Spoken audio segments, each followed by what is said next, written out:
Hi, I'm Nikki Mattson, the Southeast Field Representative for the Archaeological Conservancy. Today, we're at the Old Mobile site in Alabama with Greg Waselkov and the Friends of Old Mobile to do some site cleanup and to clean up the monument and put in some new informational signage ahead of their tours this year. Old Mobile, referred to by some as the French Jamestown, has provided archaeologists with remarkable insights into the French colonization of North America. More specifically, it shows how Native Americans influenced the 18th century settlement by looking at the evidence of the blending of cultures.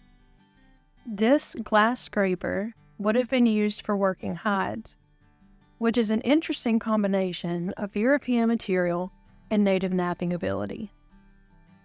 And this Chinese porcelain chocolate cup suggests all sorts of trade connections converging on this little remote French settlement. This 70-acre site, known as Old Mobile, is the location of the first successful French colonial settlement on the Gulf Coast and served as the first capital of French Louisiana.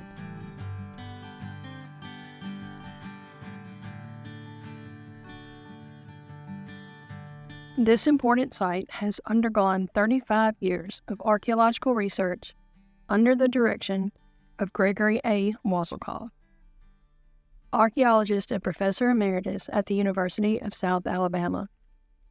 Work he began in 1989.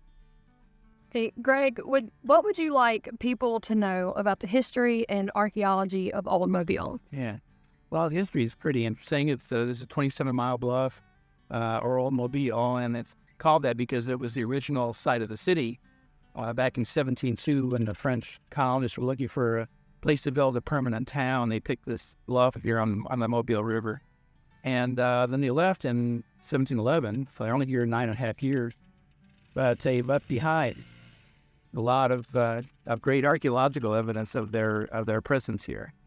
And so since 1989, I led an expedition basically that went on for many years, almost 30 years of archaeology, mostly students enrolled in field methods courses, but some serious archaeology grant-funded work during the first 4 years.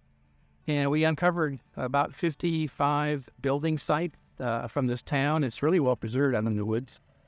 All right, so if you walk around the woods today, even though it's the houses were really pretty ephemeral, just built of wood and mud, basically.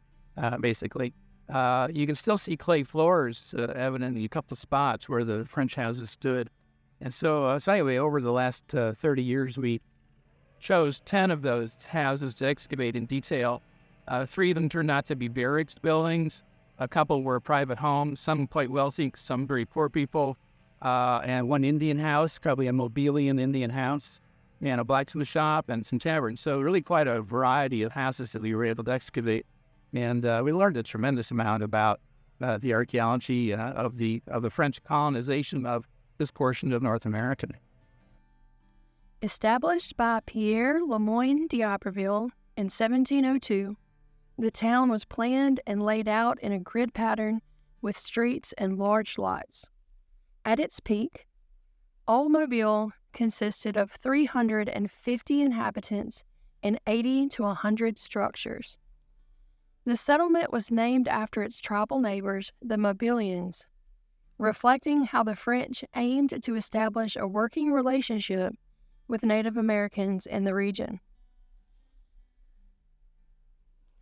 By 1711, the site was abandoned due to issues with resupply and flooding.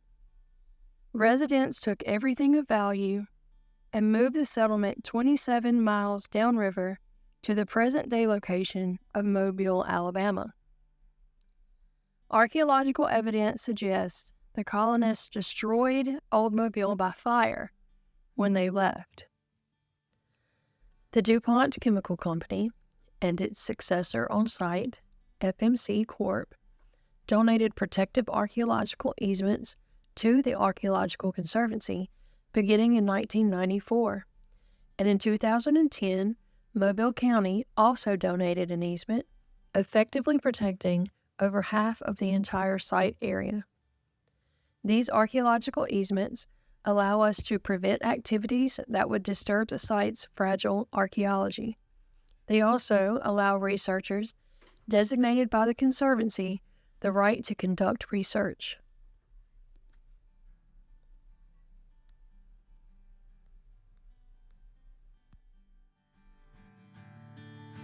We're here with Mike Bunn, the director of Historic Blakeley State Park, and we would like to ask you if you could tell us a little bit about the tours to Old Mobile and how people can find out more about them. Yeah, we take boat cruises up to the site during the winter time, and usually our trips are December and January, but it will change slightly depending on weather, so we might have to push it off to February, things like that. But we post all of our trips on the events page at blakeleypark.com. So all the upcoming cruises will be listed there, and that's how you purchase your tickets is online through the Blakeley website.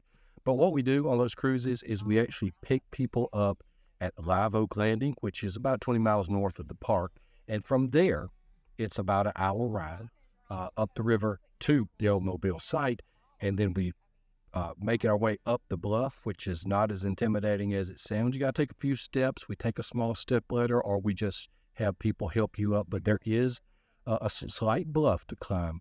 Once we're on the site, then we see several of the excavations, the old monuments, some other things going on at the site.